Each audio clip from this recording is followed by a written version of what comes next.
একের পর এক মেগা বাজেট সিনেমা থেকে নামজাদা সব ব্র্যান্ডের বিজ্ঞাপনী দূত রয়েছে নিজের পোশাক সংস্থা, সব মিলিয়ে বলিউড অভিনেত্রী আলিয়া ভাটের বৃহস্পতি তুঙ্গে। সাফল্যের চূড়ায় পৌঁছলেও ভুলে যাননি সেই মানুষগুলোকে যারা শুরুর দিন থেকে অভিনেত্রীর পাশে রয়েছেন। সেসব মানুষগুলোকেই এবার মাথা গুঁজার আস্তানা উপহার দিলেন অভিনেত্রী।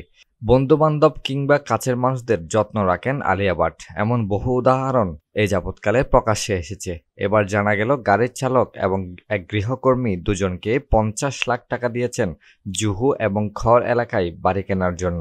এর আগেও 2019 সালে ওই দুই পরিচারক সুনীল আমলকে অর্থ সাহায্য করেছিলেন আলিয়া। জিকিউ ইন্ডিয়ার হিসেবে স্থাবর অস্থাবর মিলিয়ে আলিয়ার মোট সম্পত্তির পরিমাণ 550 কোটি।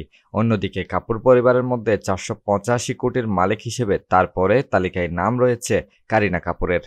আর রণবীর কাপুরের মোট সম্পত্তির পরিমাণ 345 কোটি। বাকিরা অনেকটাই পিছিয়ে তাদের থেকে। আলিয়ার আয়ের তালিকা এখানেই শেষ নয়। সিনেমার পাশাপাশি নানা সংস্থার বিজ্ঞাপনী দূত হিসেবেও চড়া পারিশ্রমিক নেন তিনি।